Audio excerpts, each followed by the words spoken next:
आम आदमी पार्टी गुजरात के प्रदेश अध्यक्ष ईसुदान गढ़वी जी हमारे साथ उपस्थित हैं, उन्हीं से बात करेंगे। ईसुदान जी, जिस प्रकार से एक साल का वक्त अभी फिलहाल बीत रहा है और आपके एक विधायक इस्तीफा दे रहे हैं, क्या वजह रही इसके पीछे?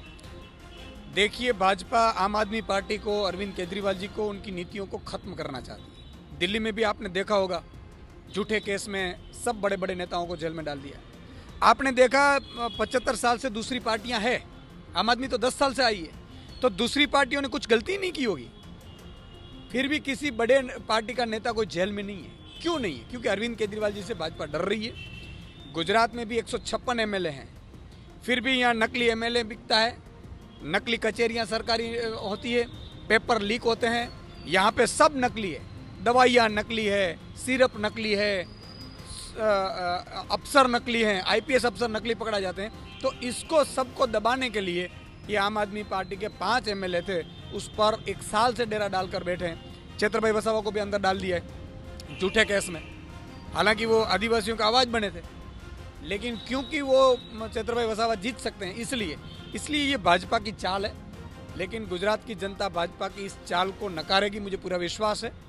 और यही भाजपा को 2027 में यही गुजरात के आम आदमी घर से बाहर निकलकर इसको निकालें। अच्छा, आपको क्या वजह लगती है? क्योंकि 5 ही विधायक थे, लगातार आप उनके संपर्क में भी रहे होंगे, हो सकता है अरविंद केजरीवाल से भी ये 5 विधायक संपर्क में रहे होंगे, फिर भी क्या ऐसी वजह है कि जो भाजपा की तरफ ये आकर्षित हो गए?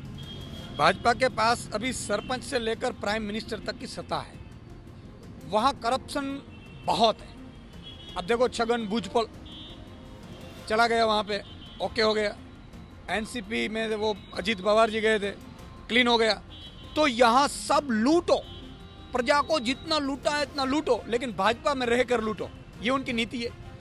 और आम आदमी में वही टिक पाएगा जो संघर्ष कर सकेगा, जो अरविंद केजरीवाल जी के रास्ते, भ्रष्टाचार मुक्त शासन के रास्ते चल पाएगा।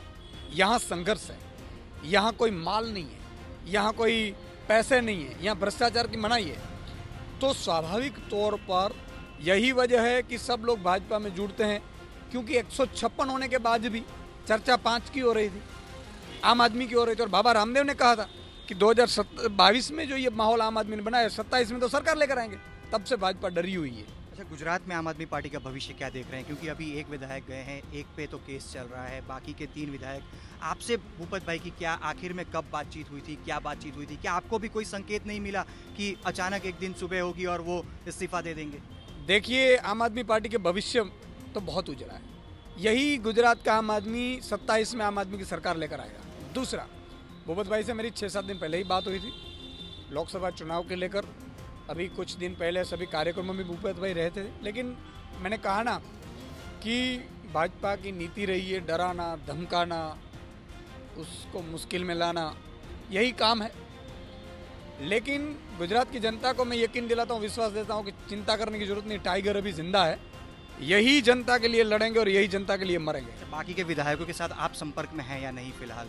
वो सारे कहाँ हैं? नहीं, आज ही मेरी सबसे बात हुई। छत्रभाई को तो स्वाभाविक तौर पर इन्होंने झूठा केस दर्ज किया है, लेकिन सभी विधायक से आज ही हमारी चर्चा हुई और इसमें कॉन्फ्रेंस कॉल हुई है। हमारी हर वीक 15 दिन में बातचीतें रहती है।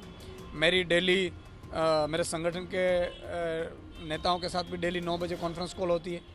लोकसभा चुनाव के लिए हम 15 तारीख से सभी 26 से 26 लोकसभा में निकल रहे हैं। तो आम आदमी पार्टी आम आदमी के लिए तैयार है लड़ने के लिए और लड़ेगी। बीजेपी को क्या संदेश देंगे? क्योंकि अभी एक विधायक आपका वो लोग ले जाने में कहीं ना कहीं सफल हुए हैं, क्या लगता है वो बीजेपी में ही शामिल होंगे आने वाले दिनों में?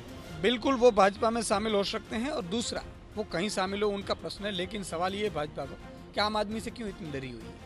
आप विपक्ष को खत्म करना चाहते हैं, अब नकली रोक नहीं सकते। देखो, नकली डिवाइस भी कल पकड़ा, वो रोक नहीं सका। नकली एमएलए पकड़े, नकली मंत्री के पीए पकड़ रहे हैं, वो रोक नहीं सकते भाजपा वाले। इसलिए, और यहाँ पे किसको शासन दे दिया पता ही नहीं चल रहा, सब नकली चल रहा है। तो क्योंकि विपक्ष को कमजोर करो, विपक्ष के नेताओं को तोड़ो, ताकि एक तो नज़र भटकी रहे और दूसरी कि उनके सामने कोई आवाज़ उठे नहीं, इसलिए ये कर रहे हैं। लेकिन गुजरात की जनता बेखूबी जानती है और भाजपा के प्रति गुजरात की जनता में नफरत जागेगी इससे। अच्छा, लोकसभा चुनाव के पहले लगता है कि आम आदमी पार्टी थोड़ा और कमज़ोर हो गई, क्योंकि 5 ही विधायक थे, एक के पर केस है, एक इस्तीफा दे चुका है, बचे रहे 3 अभी फिलहाल सीधे तौर पे। नहीं नहीं नहीं नहीं, कमजोर आम आदमी कभी होता नहीं है। पार्टी में उतार चढ़ाव आते रहते हैं, लेकिन ये गुजरात का आम आदमी की पार्टी है। गुजरात के ऑटो वाले हैं, मध्यम वर्ग के लोग हैं, गरीब हैं, ये इनके क्लास की पार्टी है। ये कोई डरने वाली बात नहीं है। और ये तो आते झोंके आते जाते रहते हैं, बरोबर है। यही भाजपा जब 2024 में खत्म होगा ना उनका शासन सिंहासन, यही भाजपा पे 156 वाले भी नहीं रहेंगे शायद, सब जेल में। कांग्रेस के साथ ही आने वाले दिनों में साथ मिलकर लड़ेंगे, क्योंकि अगर अलग अलग लड़ रहे हैं तो सीधे तौर से परिणाम तो फिर एक बार भाजपा की तरफ आता हुआ दिखाई पड़ रहा है। मैं तो कह रहा हूँ कि कांग्रेस को भी मतलब साथ में होकर लड़ना चाहिए। इंडिया गठबंधन तो होगा तो साथ में स्वाभाविक तौर पर यहाँ पे भी लागू होगा, लेकिन देखते हैं, क्योंकि अल्टीमेटली गुजरात की जनता को लिए लड़ना और भाजपा के सामने लड़ना बहुत संघर्ष मांग रहता है। भूपत भाई के लिए क्या मैसेज रहेगा?